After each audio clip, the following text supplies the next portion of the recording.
Today is a new day to start again. Take each moment one by one and do the best you can. Yesterday doesn't matter, it only serves as a ladder. Tomorrow isn't guaranteed, so make your plans accordingly. Today is a new day to start again. Take each moment one by one and do the best you can. Grand Rising. Today is a new day to start again. It is 5/14/2025. Hey, did that pretty good. Have you ever gotten married and while you're getting married, you knew that it probably wasn't going to last, and you're just standing there taking vows and you're like, this isn't happening. This isn't going to last. What am I doing this for? But you just do it anyways. I don't know if that's exactly how it felt, but somewhere in that realm, I think the David that I am knew. It would have been our 19th year of marriage had we stayed together. I think I was trying to do the math of it. I can't even imagine what life would have been like. Hard to imagine because it was a long time ago now. We've been divorced longer than our marriage was, so that seems strange to me. I knew that point would come at some point, but it happened a while ago and I didn't even really mark it. We're strangers, I think, pretty much now. I know I'm not the same person that I've ever been. That's what New Day to Start really is all about. But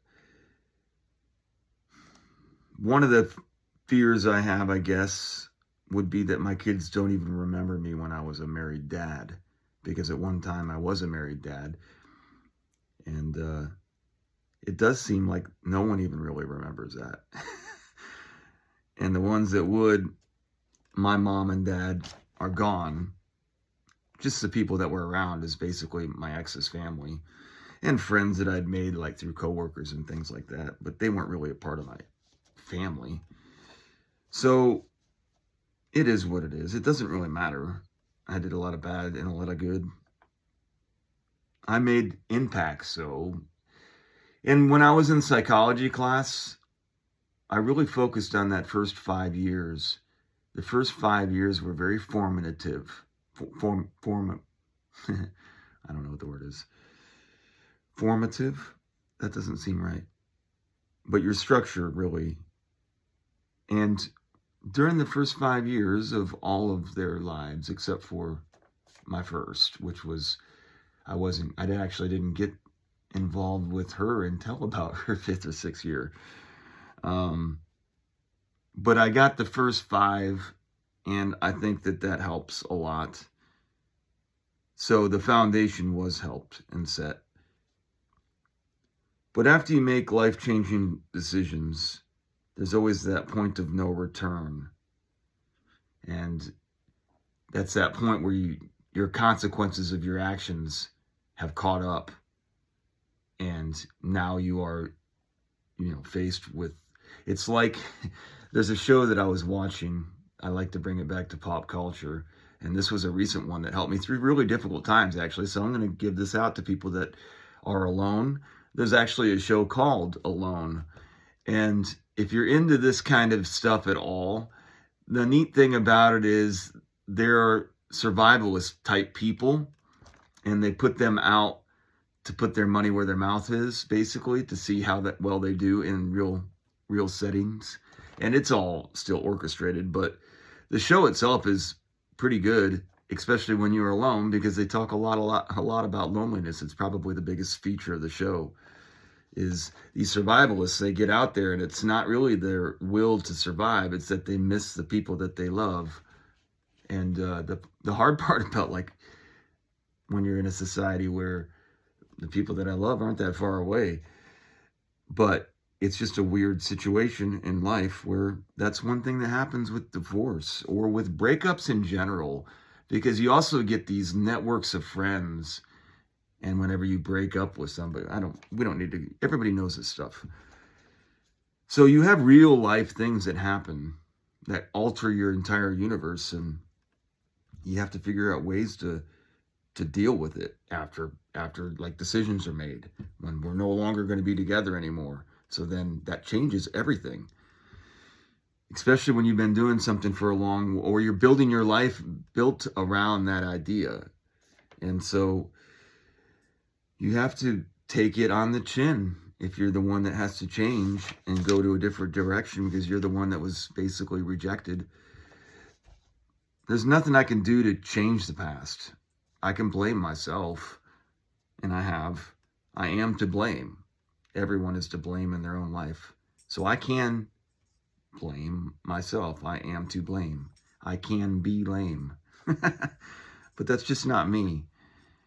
I can play the victim. How am I the victim? My kids are amazing. When I think of my mom, I cry.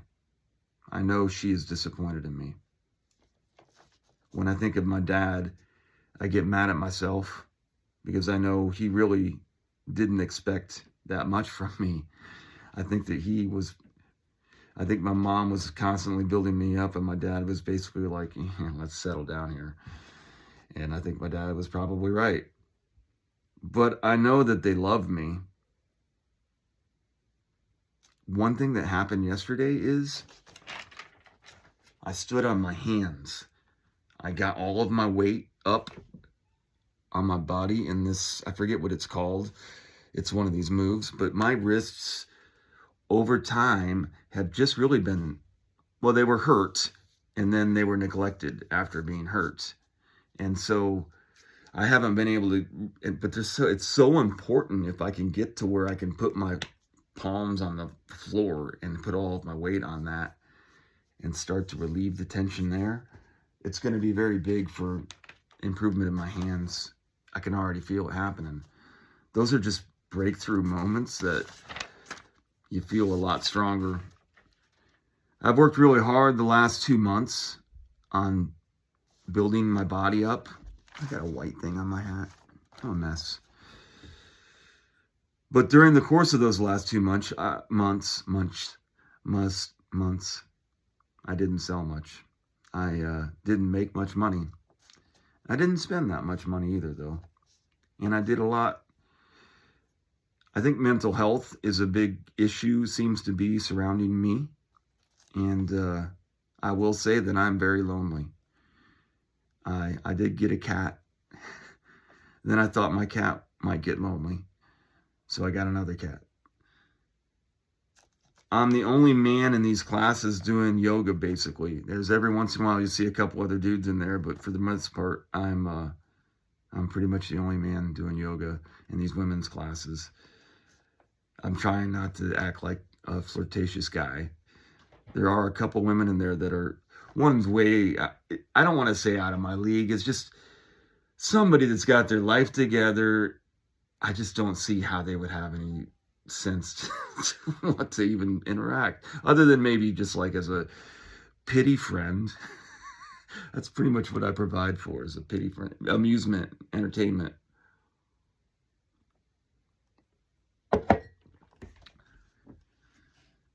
But it is nice to be able to stand next to people that have their life together, that are trying really hard, and you feel like you're in the same room with them. So that's got to rub off a little bit. There are people that you get around that you just wish you could be around more.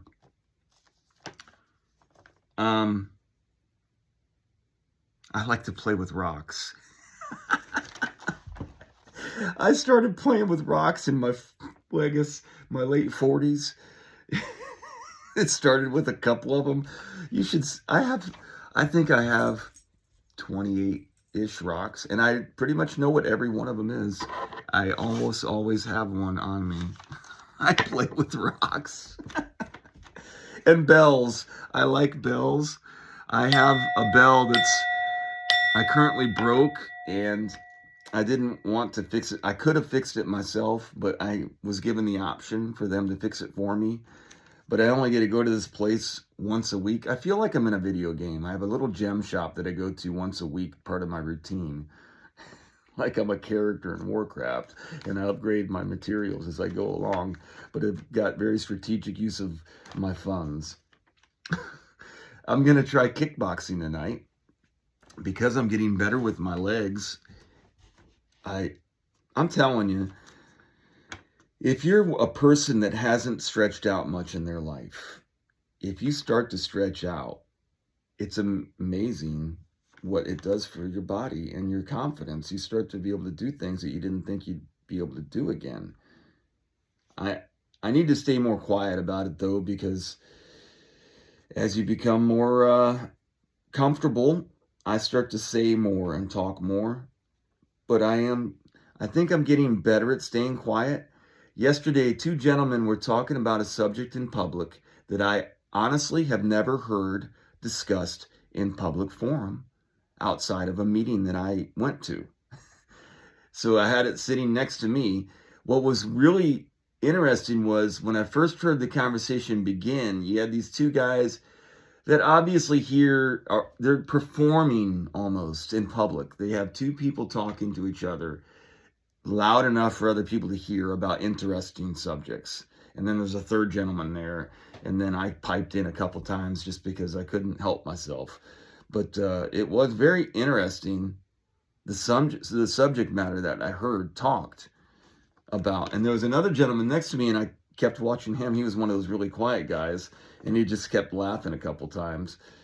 I thought it was humorous because I picked up on his laugh. I do need to be more of a witness. I think that that's something that I need to do. Have I even talked about the Pacers, by the way? Pacers, Eastern Conference Finals. I've been saying for a while that the Pacers, this team, is the best Pacers team we've ever had. This is the best chance we've ever had to win a championship. I've been saying that actually for 2 years. I thought last year we had a great chance, but Halliburton got hurt, obviously. And that hurt our chances, and we got swept, which may have really, sometimes something like that can really set a tone for a team. And I feel like they didn't like getting swept. So I really do think we have a really good shot. So I want to talk a little bit about how I got this shirt. I don't have very much money right now, so I decided to make it part of my expeditions yesterday was to find me a Pacer shirt at Goodwill, because they're only $2.99 for a t-shirt. And I went through all these racks, and I'm telling you, it's really cool because I got down to the last 10 shirts after looking through 2 different stores, and they have essentially 2 racks. I was looking in large and extra large and even extra, extra large. And I actually looked in long shirts and short sleeve shirts. Then there's this whole other section that's just the random t-shirts, because there's so many t-shirts. And there's all of these different various teams in there, no Pacers. And finally, literally down to I've been searching for, I don't want to overkill, an hour-ish of thrumming through t-shirts. My shoulder was getting hurt from freaking doing this, just and complaining to people, going, I cannot believe 2 different stores. And at the end of it, there were 2 of these same t-shirts. I should have bought both of them, but I just bought one. I picked between, they're both wrinkly. But I washed it, and it was still wrinkly, and it's really kind of an ugly shirt. But I went with it because that was how much work. What was really cool, though, is they were gold, and they were at the very end after I worked really, really hard. It was literally like in a video game when you're having to earn a certain type of material, but you have to kill a bunch of things, and there's a small percentage that you get to get these items, and you finally get to the very end. You're like, there's no way, just the probabilities. It's supposed to have been mine, and then you give up, and then you're like, oh, there it is. That's what this shirt was. So there you go. So let's get into my poem, I guess is what I got going on. It's not a poem. I said I wanted to be a witness, and then I saw my Pacer shirt. This is not my color. My mom would say this is not my color. Sales is very social. This is a problem that I have, is when I get popping off being a salesman, I get that going, and then I forget where I'm at, and then I start talking about things that I shouldn't be talking about. And also when I get popping around and walking, there's a lot that I can do, and I'm really not in a situation where I need to be trying to do anything more than what my role is. I think that that's very important for me to remember, because I'm only taking on what I need to take on right now. And my main focus really is to be efficient with my time.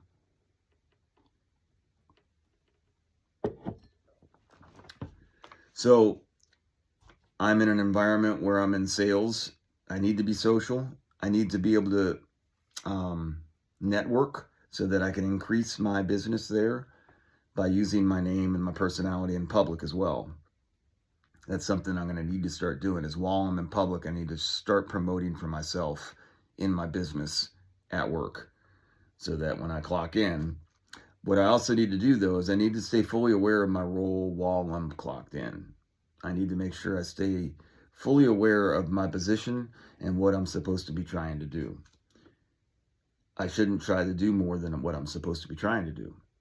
And if I stay disciplined, and if I can stay off of kind of my new day to start mentality, this I'm going to change the world by showing people how to follow the way.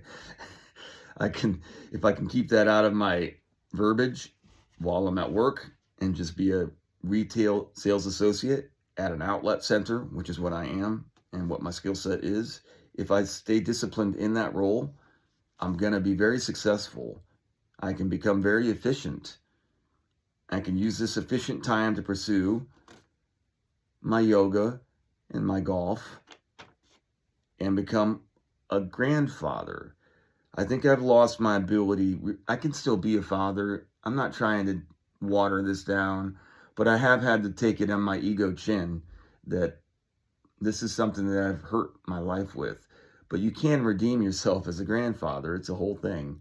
And as a great-grandfather as well. So I have time as long as I keep my body in my core.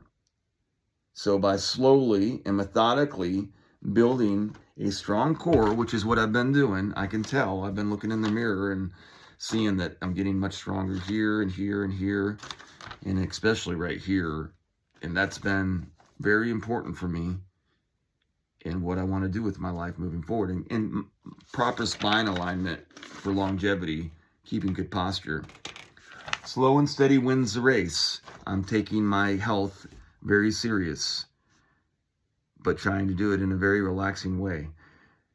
But I did lose my right to be a good father because I failed to make good decisions at critical times in my life.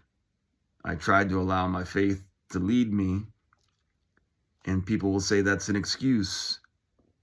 And does it really matter after the math, in the aftermath?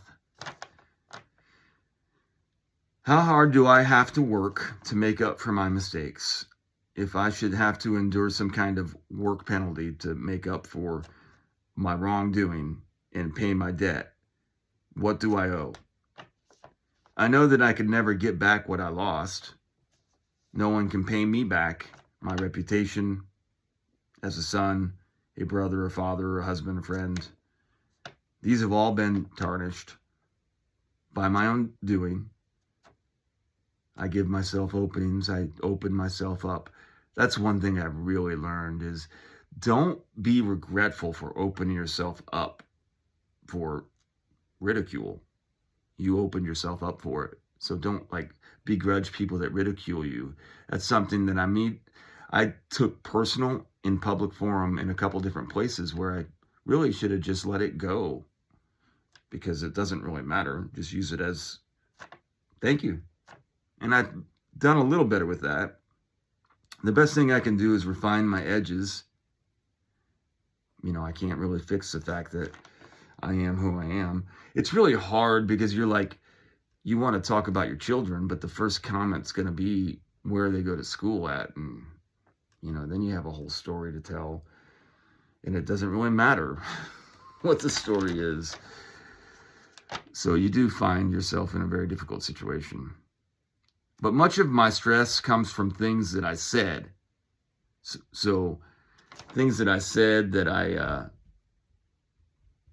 regretted saying because of the aftermath and being open for people to hurt me. So I need to be much more mindful of what I say.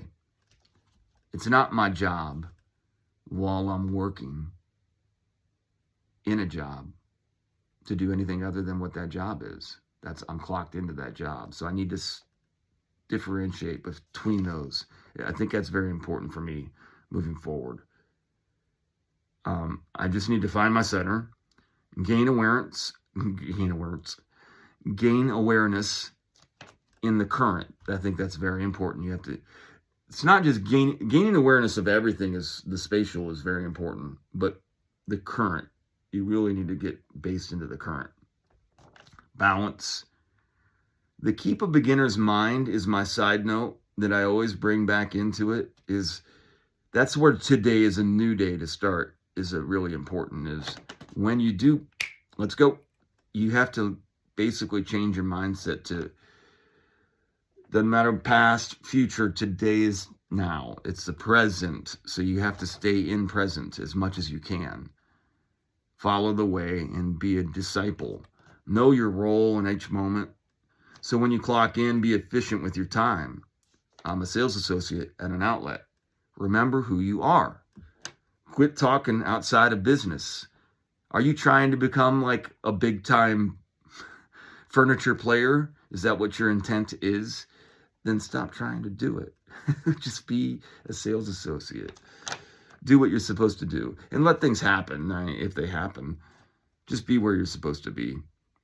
That's very important to be mindful of that. Sometimes that is where our tone comes from. And if we just scale it back and find your balance and then clock in. I already did that part. If I stay on my current trajectory, as my body develops, as my core develops, my flexibility, my balance, and I'm going to leave it with this because I think it's something that I centered on at the end. Then I'm going to sing my song, and then I'm going to bid you a fair adieu. That's my new saying at the end. Mind is oil. Body is blood. Soul is breath. This is the Trinity. I'm going to leave this there because today is a new day to start again. Take each moment one by one and do the best you can. Yesterday doesn't matter. It only serves as a ladder. Tomorrow isn't guaranteed, so make your plans accordingly. Today is a new day to start again. Take each moment one by one and do the best you can. Grand Rising. Go get it today.